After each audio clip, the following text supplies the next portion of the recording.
Судьба меняет его планы. Что будет? Мысли и чувства мужчины сейчас. Почему ты включила это видео именно сейчас? Карты подскажут и покажут, что уже чувствует твое сердце. Но что карты хотят рассказать тебе о нем? Почему именно сейчас судьба вносит коррекцию в его планы, в ваше будущее, в ваше настоящее и даже каким-то образом в ваше прошлое? Какой мужчина идет к тебе по силе, по судьбе, но не по привычке? Прямо сейчас этот расклад Таро поведает для вас. Приветствую всех, друзья, с вами на связи таролог Алехандро. Мира вам и вашему миру. И сегодняшний наш с вами сеанс мы посвятим гаданию на картах Таро, на мужчину, на отношения, на любовь. И посмотрим из потока перечень вопросов, которые будут касаться вашего мужчины и планов на будущее. Настраивайтесь на себя, на свои потоки, на свои энергетики, на свою ситуацию в отношениях, на своего мужчину. Закройте глаза, представьте его образ, и мы с вами начнем. Итак, друзья, давайте посмотрим. Начнем с того, что скрыто. И сразу первое посмотрим его мысли о вас. Что он думает о вас сейчас? Ой-ой-ой-ой-ой-ой. Тут выпадает башня. Башня — это, во-первых, у него голова болит. Он, скорее всего, он не спит.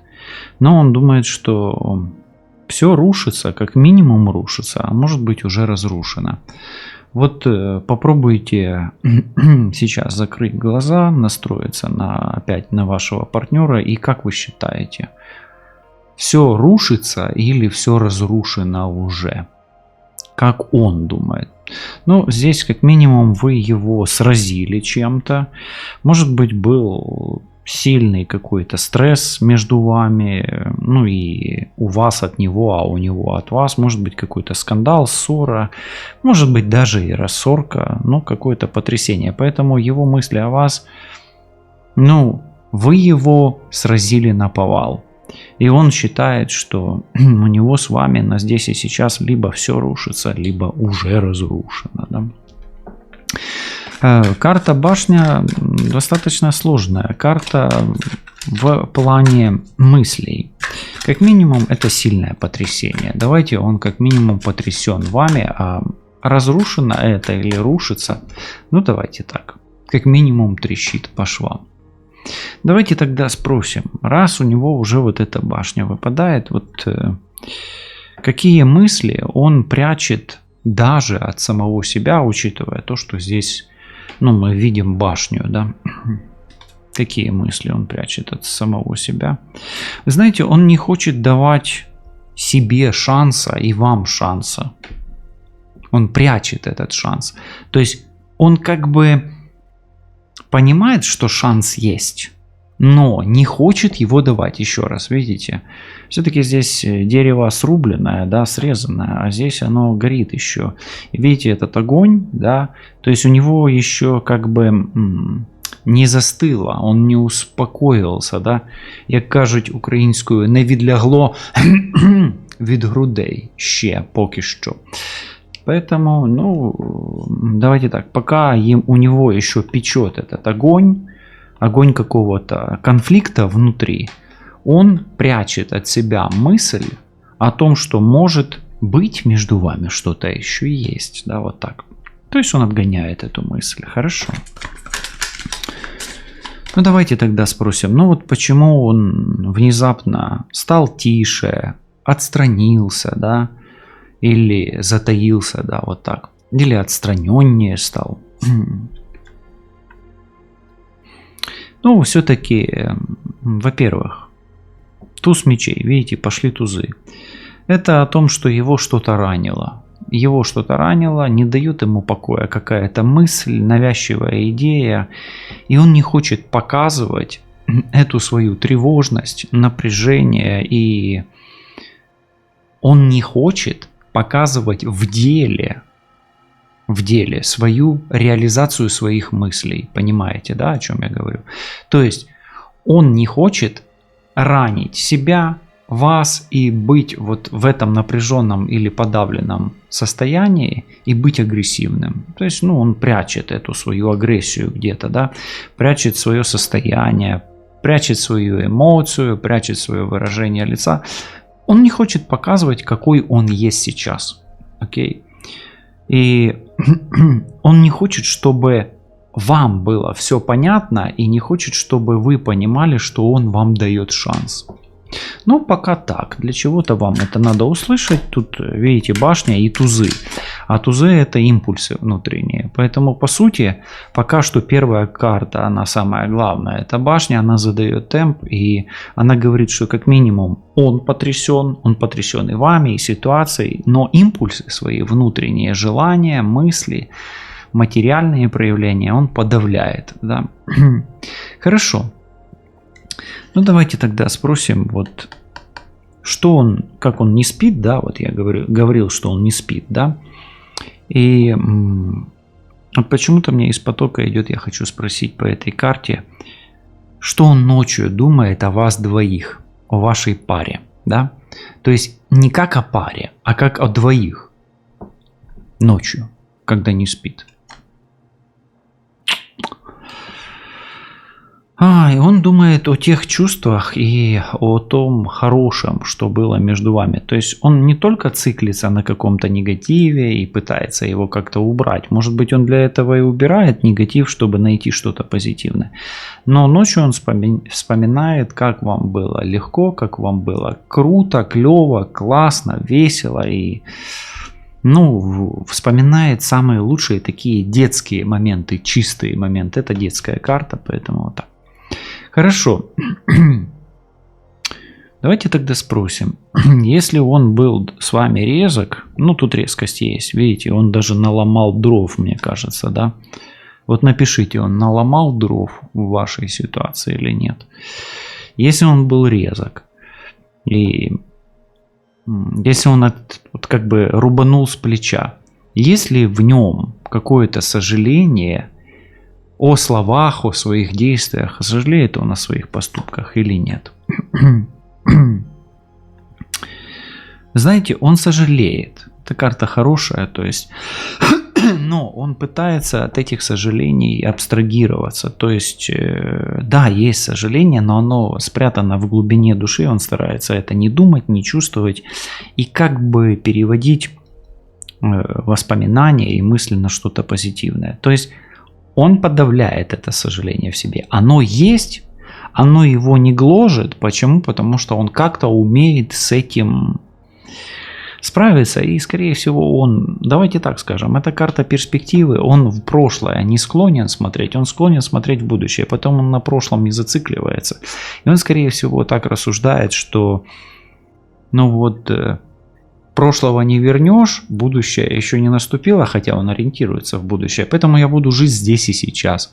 И зачем зацикливаться на прошлом, потому что ты его или вы его вдвоем уже не вернете. Как-то так. Поэтому вот в таком контексте. Поэтому он больше настроен на будущее и все. И все, и хорошо. Давай спросим, все-таки здесь мечи где-то страхи какие-то у него все равно есть. Давай спросим, чего он боится? Чего он боится в отношениях с тобой?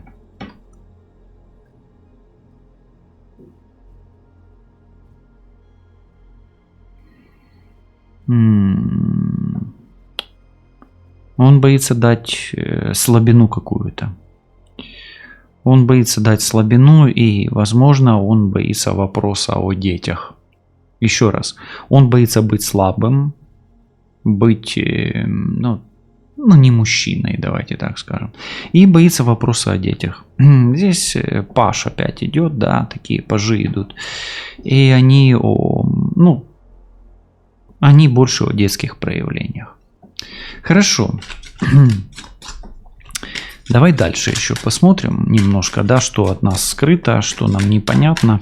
Вот почему он не проявляется к тебе так, как ты этого ждешь. То есть почему твое «хочу» или твое ожидание не равно реальности тому, что он есть. Но смотри, он не проявляется к тебе так, как ты хочешь, потому что есть дьявол. Возможно, это его что-то внутреннее, а возможно, это внешнее что-то идет. Я здесь могу допустить, что башня падает под дьявол падает под башню, да, что есть какое-то скрытое влияние как изнутри, так и снаружи все-таки. И я так скажу, на ваши конфликты может влиять не только его и твой плохой характер или сложный характер, да, но и какое-то внешнее влияние, темное влияние. То есть, возможно, есть причины как внутри вас обоих, так и вне. Ну, может ли это быть магия, да, или может быть это нежелание того, чтобы вы были вместе? Ну, теоретически, да, потому что дьявол все-таки под башню улетел, да, поэтому может ли вам кто-то желать зла, да, или наводить порчу, да, но мы здесь сегодня не делаем диагностик на наличие негативных влияний. Если вы хотите, чтобы я провел, ставьте на паузу и пишите: Алехандро, проведите диагностику, хочется посмотреть. Сделаем. Хорошо.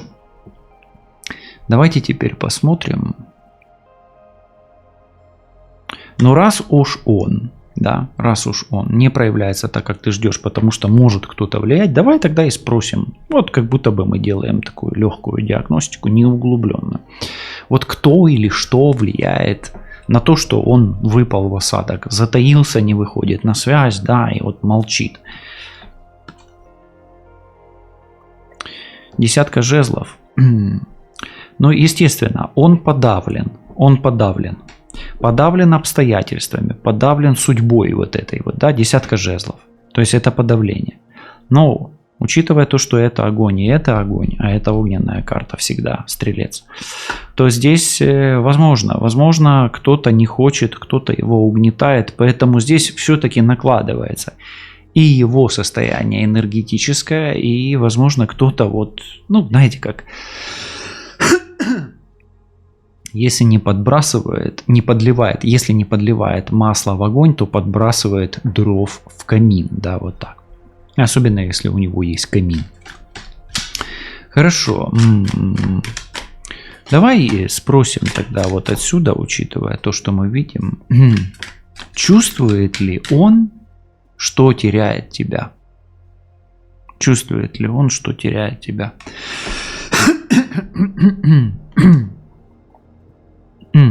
Семерка чаш. Ты знаешь, семерка чаш напрямую не говорит, что он что-то теряет. Это больше иллюзия. Но она предшествует карте 8 чаш. А вот 8 чаш это теряет. Он чувствует, что он может накрутить себя до этого состояния. Поэтому сейчас пока что он еще этого не осознает. И ему, может быть, только кажется. Но если он себя накрутит еще сильнее, или кто-то еще сильнее подольет там масло в огонь или дров в камин, как говорится, тогда да, тогда он будет чувствовать, что тебя... То есть он, по сути, он на грани стоит. И видишь, туз мечей, это и есть грань, да, всегда. Ну окей, давай тогда спросим, вот, а что он заметил в тебе и не может такого забыть, да, вот, что он в тебе заметил, отследил, ну, подметил, да, или расшифровал такое, что не может забыть. Зависимость. Твою зависимость от ситуации, повешенной. Ну, я сказал слово «от ситуации». Может быть, он подметил какую-то твою не очень хорошую черту, потому что повешенный – это зависимый, и, это может быть и твоя какая-то именно зависимость. Как черта характера, да, какая-то, слабость какая-то. Но все равно он подметил зависимость и слабость. Какая это слабость? Это слабость-зависимость. Вот тут уже смотри по своей ситуации. Может быть, это зависимость от чего-то, да? Может быть, от кого-то, а может быть, даже и от него. Угу. То есть он успел это поймать. И он еще заметил, что ты можешь терпеть, выдерживать. У тебя как бы наливаются глаза кровью, да? Как ты терпишь, но молчишь. Выносливость твою он заметил. Или способность молчать в тех ситуациях, когда надо там уже кричать, орать, там, в общем, сигнализировать, что мне бобо, да, а ты вот как бы, ну вот такое. Он как бы, может быть, тебе делает больно, ты терпишь, молчишь, выдерживаешь, он это заметил. Такое тоже может быть. Хорошо, давай посмотрим вот еще больше такое, где-то в глубину его копнем, чуть-чуть туда уйдем. Вот огонь, тройка огня. Есть ли у него к тебе сейчас страсть в этот момент, да? Есть, солнце. Огонь. Огонь на огонь. Есть ли страсть? Да, она есть, и она прямо... Ну, давайте так скажем, у этого мужчины на тебя все ок. Да, вот так. Хорошо. И давай тогда посмотрим. Вот все-таки солнце про какую-то перспективу, тройка, да, вот какие-то. И как он тебя воспринимает в будущем, посмотрим, да. Здесь выпадает мать Пентаклей или это королева Пентаклей. Он потенциально тебя все еще воспринимает как жену. Или как женщину, которая может ухаживать за ним, за его семьей и за его детьми. Не знаю, как это вписывается в этот расклад у тебя, но эта карта здесь есть, и возможно она так и есть. Даже если вы разошлись, он может там воспринимать это так, знаешь, где-то какой-то есть... Может, слайд у него, да, и может он это как бы себе так представлял, и оно до сих пор есть. Хорошо это или плохо? Ну, напиши, хорошо или это, или плохо. Вот это королева Пентаклей для тебя хорошо или плохо? Окей. Давай тогда спросим. Коль уж тут дьявол у нас попался, да? Думает ли он о других женщинах? Думает ли он о других женщинах?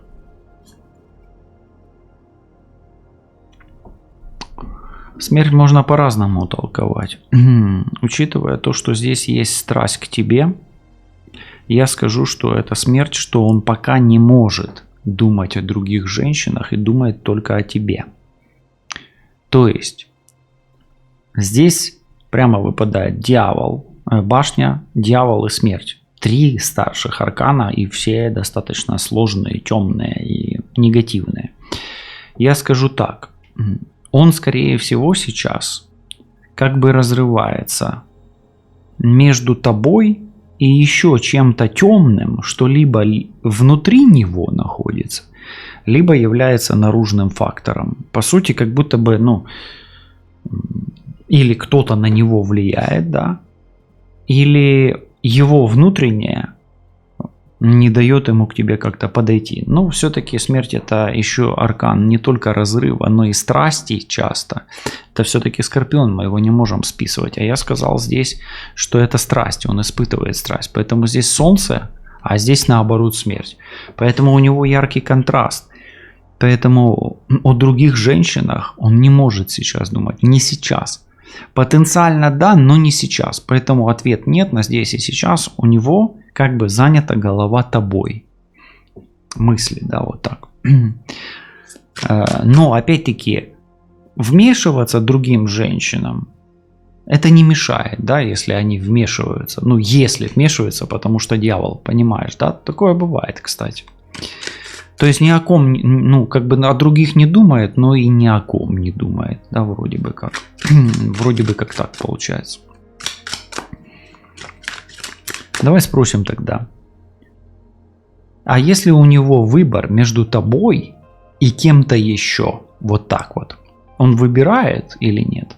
Если у него выбор между тобой и кем-то еще. Нет, он пока не выбирает, его все устраивает.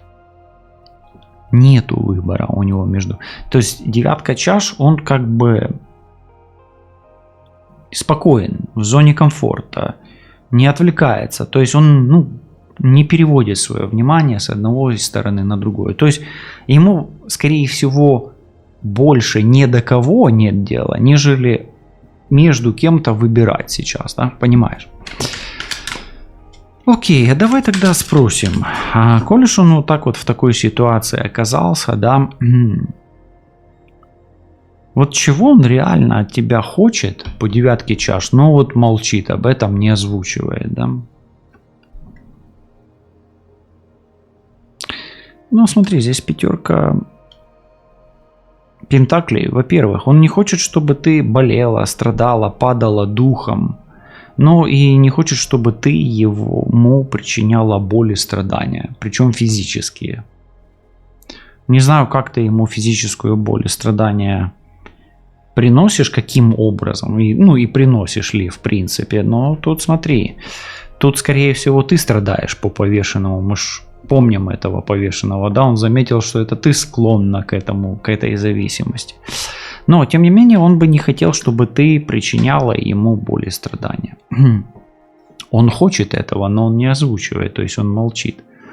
Может быть... Не, на мазохиста он тогда точно не похож. Больше ты здесь похожа на садомаза, как говорится, да, а он менее похож. Хорошо, а давай тогда спросим так. Вот как он реагирует, когда слышит о тебе от других, да? О тебе от других. Как он реагирует? А ему больно очень, как просто капец, как больно ему, да, десятка мечей. Испытывает страшную боль. А что ж между вами такое произошло? Хоть бери и делай диагностику твоих отношений, да? То есть он как будто бы он умирает, да, для него о тебе информация от других смерти подобна. Может быть, это ревность, но он ее не может показать, потому что туз мечей у него есть. Это может быть ревностью, кстати. Поэтому он может очень сильно ревновать аж до смерти. Почему? Потому что ты ему... И смотри, интересно, ты ему боль, страдания приносишь, когда от кого-то он слышит десятка, да, и получается 15 дьявол. Я тебе скажу, что да, там может на него кто-то и магичит, и колдует, условно говоря, да. Но я скажу, что характер у этого человека, у этого мужчины далеко не подарок, учитывая этот весь расклад. То есть... Да, может быть, у тебя тут не подарок характер, да, но у него характер вообще капец какой не подарок. Да? Так получается. Ну, то, что чувствую, говорю. Окей, ну хорошо. А давай тогда спросим, с кем он о тебе говорит, да, коль уж он что-то там слышит. Он же что же может говорить о тебе? Карта социальная, да, тут посмотрим. Но он либо не говорит, это первое, либо секретничает, это второе. Ну и с какой-то женщиной. Эта женщина старше его, может быть мать, может быть бабушка. А может быть женщина, которую ты не знаешь. Как минимум это скрытая женщина, но прежде всего, скорее всего, он и не говорит вообще ни о ком, или нам это и не надо знать, и этот вопрос не надо было задавать в принципе. Но... Скрытая женщина, бабушка и мать, вот такие. Ну, больше всего бабушка, конечно. Больше всего. Ну, если он с бабушкой, ты знаешь, он с бабушкой от тебе не говорит, ну, тогда он с мамой общается, либо с какой-то женщиной. Может ли это быть бывшая? Потенциально может рядом ложиться с королевой пентаклей, если у него есть дети и он бывшим брак, был у него брак когда-то, да, то, потенциально да. Мы же смотрим общий расклад, поэтому я даю все варианты, которые тут могут быть. Ну хорошо, окей.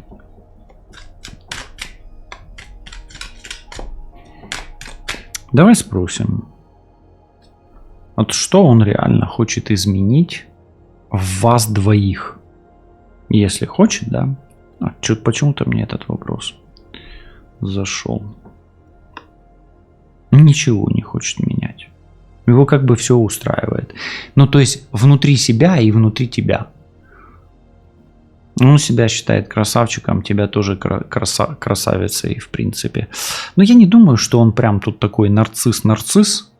Но в вас двоих он ничего нифига не хочет менять. По звезде часто это нарциссизм, но нет, не хочет он менять. То есть я не говорю, что он не хочет ничего менять в себе, потому что он нарцисс. Нет, я говорю, что его все устраивает и в тебе, и в себе. Норм. Ну хорошо, звезда, то есть звезда. То есть он к этому вопросу вообще холодно относится. А что его тогда не устраивает? Фиг его знает, да? Давай тогда заглянем в его, так сказать, паранойю и спросим, вот какой поток мыслей о тебе, да, он не может остановить.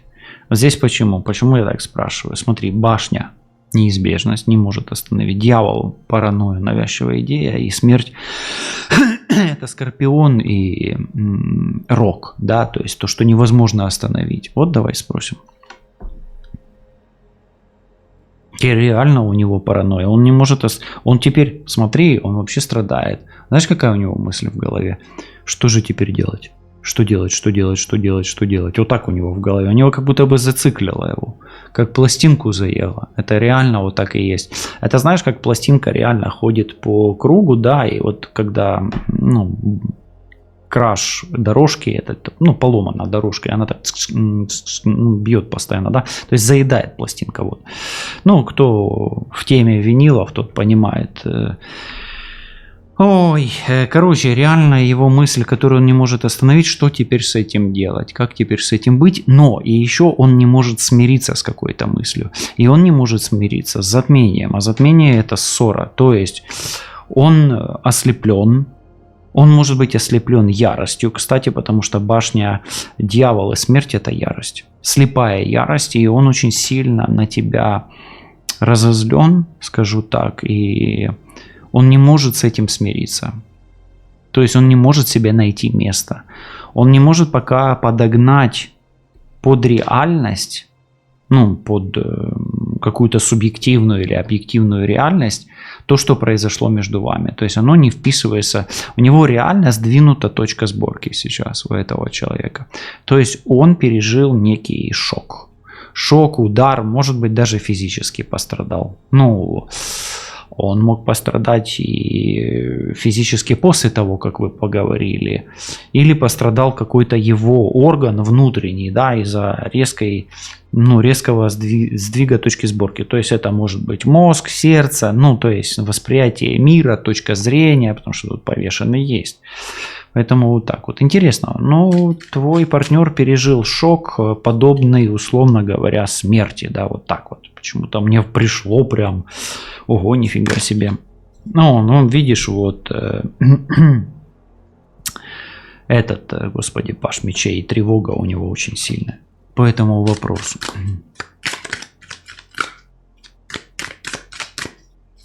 Давай спросим. Если бы он не врал, или если бы он снял маску, да, вот что бы он тебе сказал, если бы решился не врать и снял маску? Вот так.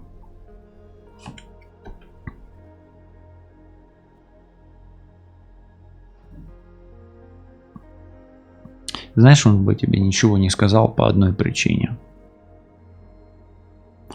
Он еще не дорос до этого. Не дожил до этого. А он бы сказал тебе что-то мудрое, и он бы сказал, что ты права была. Ты была права. Вот так бы он сказал. Но опять-таки, мы задали этот вопрос, а он не может сейчас эту маску снять.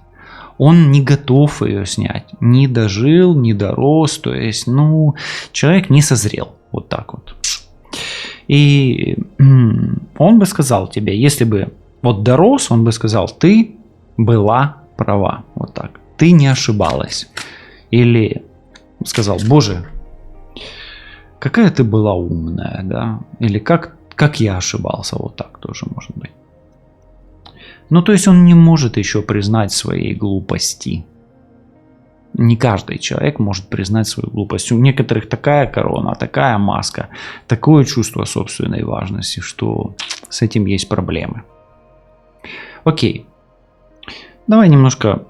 Что-то мы заглубились, я аж прям вынырнуть не могу, но у меня почему-то поток идет, все, надо остановиться. Давай выйдем из этого участка, да, и мы все еще в потоке, и пришло время поддержать канал лайком, поставить на паузу, написать комментарий и подписаться на канал.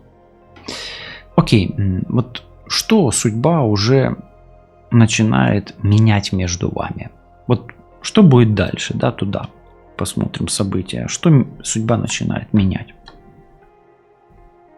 А судьба начинает менять между вами материальный мир в лучшую сторону. То есть перемены в лучшую сторону, легкие перемены. И, возможно, между вами что-то изменится, и это будет намного легче в лучшую сторону, нежели вы себе представляли. Например, вам это обойдется меньшей кровью, меньшими деньгами, меньшими силами и меньшим временем, нежели вы себе представляли. Поэтому судьба готовит вам легкие перемены и, возможно, даже перезагрузку отношений. Но, как минимум, пользу какую-то вы из этих отношений точно извлечете.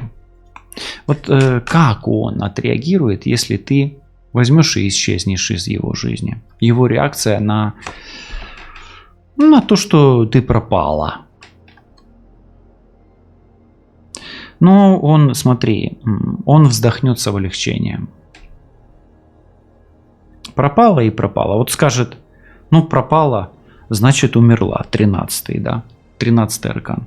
А умерла, что ж теперь делать? Умерла так умерла. Поэтому, смотри, пропадешь, то пропадешь тогда, да? Как говорится. Поэтому не пропадай, да, пока, возможно, не пропадай. А может быть, тут уже сама решай, тут судьба все-таки как бы готовит какие-то перемены, но может быть она тебе готовит твою пропажу для него в каком-то, аспекте. Например, ты переедешь куда-то, поменяешь место работы, место жительства, фамилию, страну, и так далее. То есть стиль жизни поменяешь.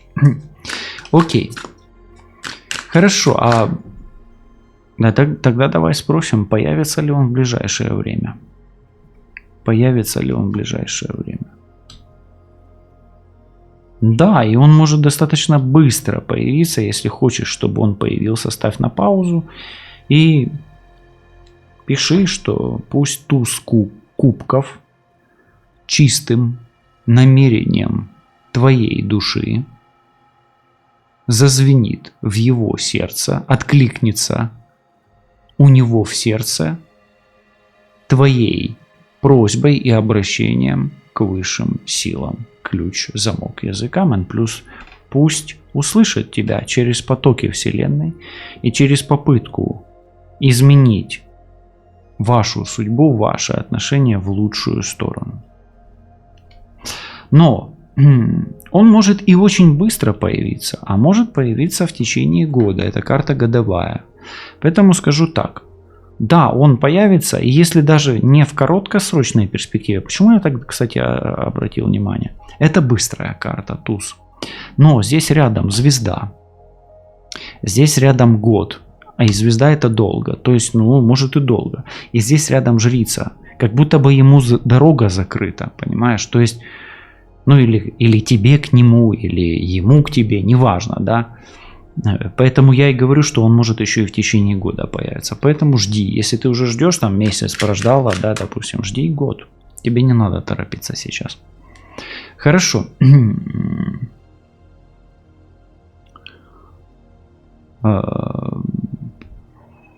Давай тогда спросим. А вот что он скажет, когда наконец проявится? Если наконец проявится, вот его слова.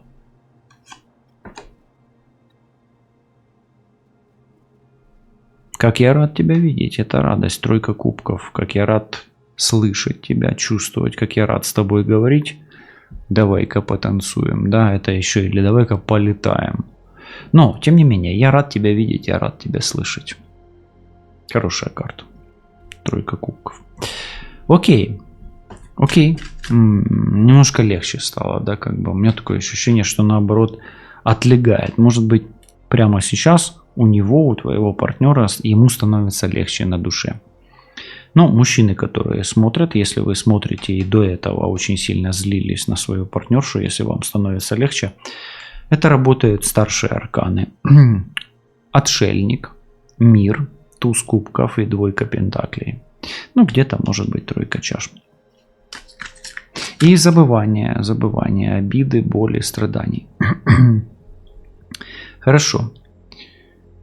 А хочет ли он восстановления ваших отношений? Пока боится. Он может даже и хочет, он может об этом как-то там где-то в глубине души видит какую-то перспективу. Давайте так скажем.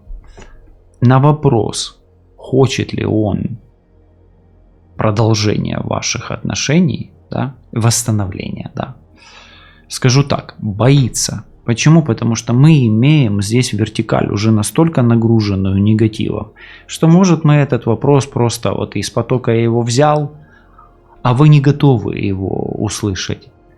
Ну, как бы жрица, да, как бы закрывает немножко с одной стороны. А с другой стороны, он не готов к этому вопросу. Поэтому мы у него спрашиваем, а у него сейчас страх.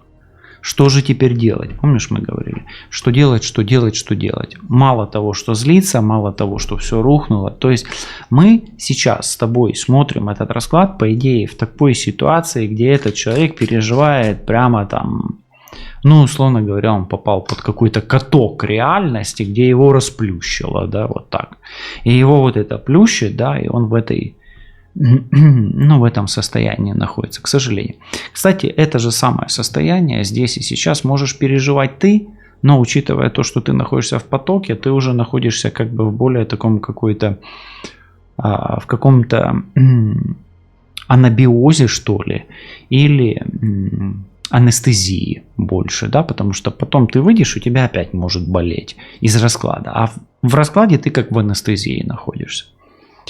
Ну, это хорошо, пока побудь в этом, для чего-то тебе это нужно.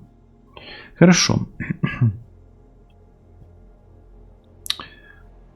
И давай так. А готов ли он взять на себя ответственность?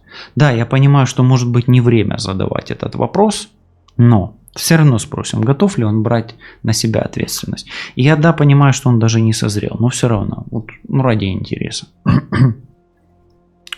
Ну, в перспективе, да. Давай я скажу так. Он будет готов брать на себя ответственность. В зависимости от тех обстоятельств, в которых он окажется. Туз жезлов, такая возможность у него есть. Она у него сохраняется. Поэтому ответ да, но может быть не сейчас. Да? Видит ли он тебя в своей жизни всерьез? По-настоящему. Да, он допускает это, но пока что он колеблется, и пока что он не видит точку опоры ни для себя, ни себя к тебе, да, ни себя к тебе как точку опоры, ни тебя к себе. То есть, да, видит, но серьезно колеблется. Колеблется достаточно серьезно. А какие шаги он планирует, но боится сделать по отношению к тебе? Он пока что боится вновь стать героем, сильным, победителем. И боится заявить о себе и такой прийти, как ни в чем не бывало, и сделать такое лицо, прекрасное лицо, да, как будто бы ничего не произошло. То есть сыграть красивую мину, как говорится, при плохой игре. То есть он боится показать свое побитое эго. Транслировать тебе. Окей. А что может заставить его это сделать? Решиться на какие-то серьезные шаги, дерзкие? Ну, здесь импульс, желание расти, развиваться, то есть время. Время горы. Горы это всегда время, здесь времени у него еще пока, время. Со временем. То есть он осознает, что где-то вот есть мужчина, есть женщина, да, где-то он мужчина, где-то ты женщина. И со временем просто он поймет, что ему надо расти, развиваться, меняться. То есть где-то он просто залипает сейчас в какой-то ситуации, и пока его точка зрения полностью не изменится, и он не посмотрит на ситуацию по-другому, что вот любой кризис для него – это стимул развиваться. Поэтому решиться его заставит какое-то испытание, и появится смысл расти и развиваться, быть другим. Но прежде всего это на первом месте это время. Время, да? Время и трудности. А на втором месте уже работа и так далее. Да? Работа над собой, работа и так далее. А давай, все-таки спросим вот и эту карту более широко растолкуем и спросим, вот кто это будет или что его подтолкнет двигаться вверх, да, или развиваться, или к действию.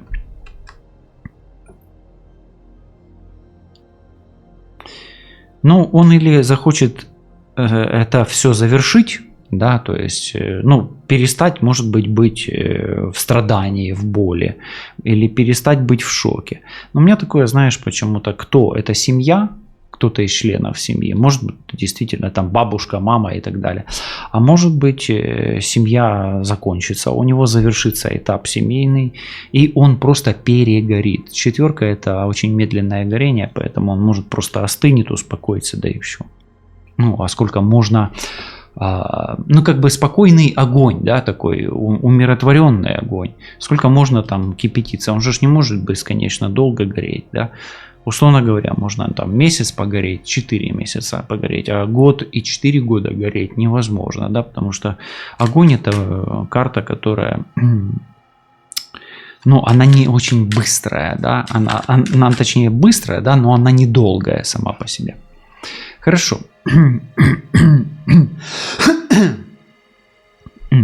Давай спросим у судьбы, да, как будто бы как высшие силы вмешиваются в это все, и спросим, вот как судьба сейчас корректирует его путь. Как судьба корректирует его путь.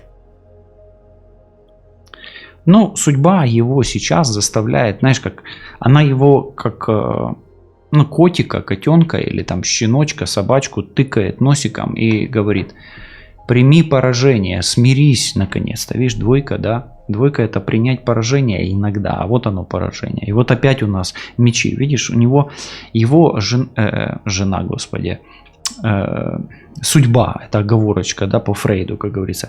Судьба тыкает носиком в поражение, в боль и в страдания и говорит: вот видишь, как больно, да, может быть еще больнее. Поэтому давай так. Судьба корректирует его путь, преподнося ему не самые приятные сюрпризы и не самые приятные неприятности. Точнее, не самые неприятные неприятности. И где-то она ему просто показывает, что может быть так, а может быть еще хуже. И всегда может быть хуже. Поэтому он проживает это боль и страдания для того, чтобы пройти судьбоносные испытания свои. Карма – это есть следствие тех причин, которые были в прошлом. Да? Окей. Кармический опыт, правда? Что должно уйти из его жизни, чтобы ты появилась в ней? Вот так. Чтобы ты вошла в эту жизнь. О, еще лучше. Хорошо. Что должно уйти из его жизни, чтобы ты вошла в нее? Во-первых, страсть, слепая ярость. Это все-таки внутренняя карта прежде всего. Но и, возможно, какая-то женщина, которая пытается его контролировать, и чужая энергия, которая пытается контролировать его. ну, здесь можно сделать диагностику на наличие негатива и влияния третьих лиц для этого мужчины. Но если он был женат, то, наверное, бывшая жена ему какие-то и делает или наставления, или какие-то мантры ему читает, или, может быть, колдует на него, или привороты. То есть, ну, какое-то вот энергетическое влияние, может быть, сила. Ну, а если там никого нет, и вы в это не верите, то там просто такой характер, что человек пока не пробежит по всем граблям, он не успокоится. Да, такое бывает. Хорошо. Кто или что мешает вам быть вместе? Ну, и это женщина, это женская карта. Кто или что мешает вам быть вместе? Ну, смотри, чужое счастье, чужое несчастье, чужая зависть и семья. Поэтому, если он был женат, то там нужно как минимум отвязывать его от семьи, от мамы, может быть, даже от бабушки и так далее, от детей, вплоть до того, что от детей даже его нужно не отмазывать, а отвязывать. Окей. Хорошо. Давай все-таки тогда спросим. Напрямую уже, если магическое, кармическое, родовое вмешательство, вот с точки зрения магии, давай. Нифига себе, Луна, да. То есть, я говорю да на все вот эти вот аспекты. То есть, если магическое влияние, ну, Луна, да. Если кармическое, ну, по Луне, в принципе, ну, может быть, да, то все что такие темное, но тут больше вот родовое вмешательство. То есть есть какие-то, скорее всего, родовые программы, менее кармические узлы или кармических узлов вообще нету. Хотя он видит в тебе повешенного, может быть, это его проекция на тебя, может, это он со своим кармическим узлом здесь болтается, да, болтает своим кармическим узлом направо и налево. Да, бывает такое.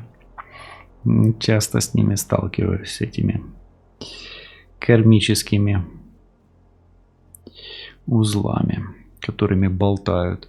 Окей, ну и магическое тоже может быть. И здесь женское влияние. Видите, как Луна выпала, интересно. Окей, хорошо. А что в нем должно трансформироваться, чтобы отношения стали живыми? Или ожили вдруг, да? Ну вот. Убрать эту смерть, Луну, дьявола, башню. Что в нем должно поменяться внутри? Ну, во-первых, он должен перестать цепляться за материальное, перестать быть, может быть, жлобом. Вот часто мужчины теряют женщин из-за своего жлобства. Вот напишите, в вашем случае он жлоб или нет. Перестать, может быть, накапливать что-то, копить, собирать. То есть жить, может быть, больше одним днем. И где-то, вот он, понимаете, ему не хватает нежности этому человеку. Но это уже зависит и от вас. То есть тут же Луна, а Луна это вода. И ему не хватает руны Ларгус. Он как мумия, условно говоря. Этот человек сам себя замотал циклами, узлами. Тут я вам скажу так, кармический узел, я говорил, что его нет, он, наверное, тут и кармический узел еще есть. Тут столько лемнискат этих, да, и оно так все переплетено, поэтому где-то он цепляется за материальное, за родственников, там, за что-то, за деньги, за какие-то. И руна Ларгус ему в помощь. Беркана, Ларгус. Беркана это тройка пентаклей, это рост. А здесь его нужно растворять, как будто бы его вымачивать, вымывать. Это руна Ларгус. Ну, а руна Ларгус это женское тепло и женское течение такое, да. Хорошо, давайте теперь немножечко... Давайте еще спросим, что в нем вообще отсутствует. Чего у него нету.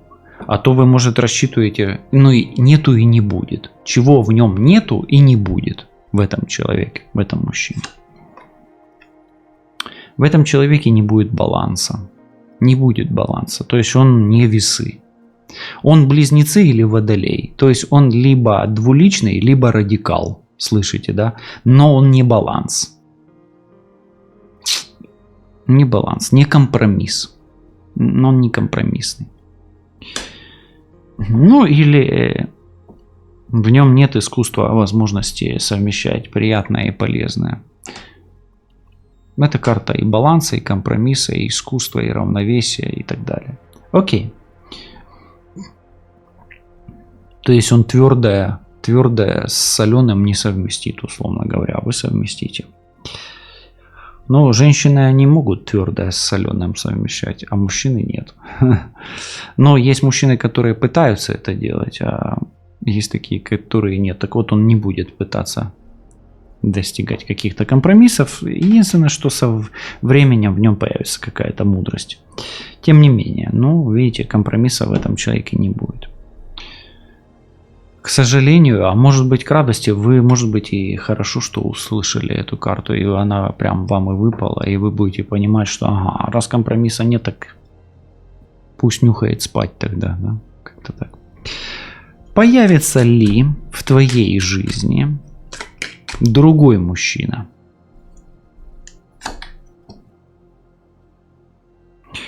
Он может появиться, но сперва тебе нужно перестать видеть лошадь в тумане, а для этого, возможно, нужно перестать быть ежиком в тумане. Напиши, ты похожа на ежика в тумане или нет.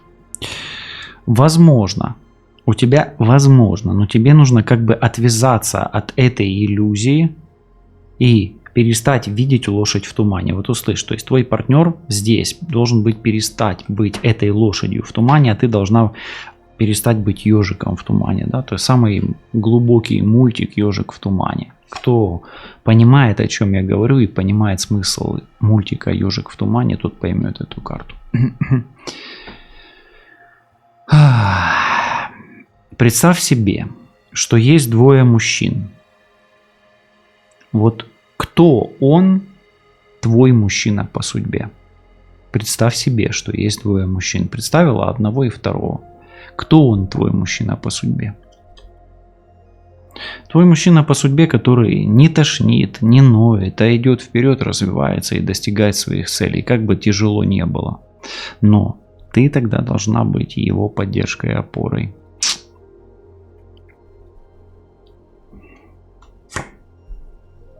Если ты ничего не предпримешь, чем закончится эта история? Ты можешь предпринимать, не предпринимать. Все зависит от судьбы.